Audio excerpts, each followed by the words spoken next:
Nkandla has always been more than a home.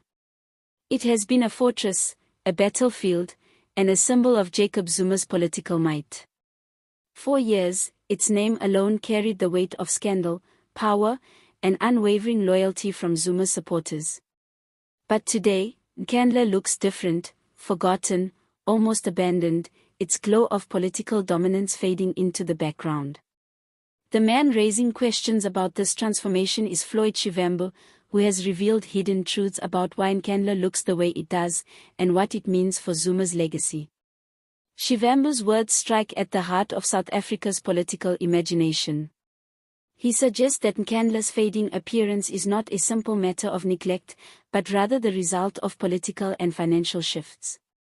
When Nkandla was at its peak, it represented Zuma's unrivaled influence. It was the gathering ground for his allies, the stage for mass mobilizations, and the fortress from which he defied critics. Today, however, it seems stripped of that aura.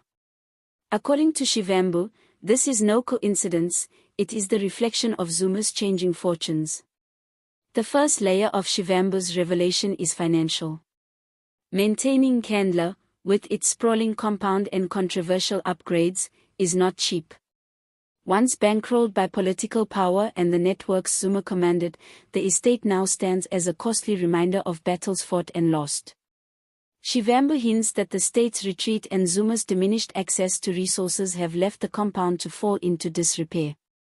What once symbolized strength now shows cracks of vulnerability. The second layer is political. Nkandla's power was not in its walls, but in the people it drew. It was a pilgrimage site for Zuma supporters, a visible center of his defiance against state institutions and opponents. But with the rise of new political movements, including Zuma's own MK party, the focus has shifted away from Nkandla. The political energy once concentrated there is now dispersed, flowing into rallies, campaigns, and struggles across the country. Shivambu argues that this decentralization of Zuma's influence is deliberate, a way of ensuring his legacy does not die with Nkandla's decline. Yet, there is a symbolic layer that cannot be ignored. Nkandla was the site of one of South Africa's fiercest political storms, the scandal over state-funded upgrades that nearly destroyed Zuma's presidency. Its decline may reflect a desire to move beyond that chapter, to let the physical structure fade so that the movement it represented can reinvent itself. Shivambu's point is clear, the walls of Nkandla may crumble, but the idea of Zuma's political resilience is alive and well. For ordinary South Africans, Nkandla's forgotten state raises mixed emotions. Some see it as justice, that a compound built on controversy should no longer shine. Others see it as a painful reminder of how political symbols rise and fall, leaving behind ruins that speak of lost opportunities and wasted resources. But to Zuma's loyalists, Nkandla remains sacred ground, no matter how it looks.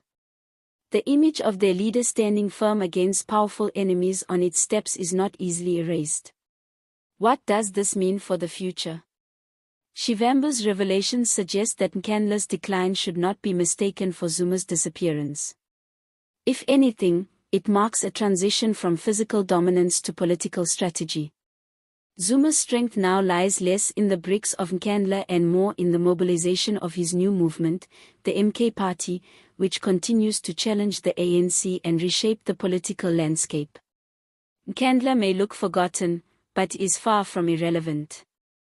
Its silence speaks of change, of a political giant adapting to new realities. And as Shivambu has reminded South Africa, behind every crack in the wall is a story of power, survival, and reinvention. Zuma's fortress may no longer shine, but the battle it represents is far from over.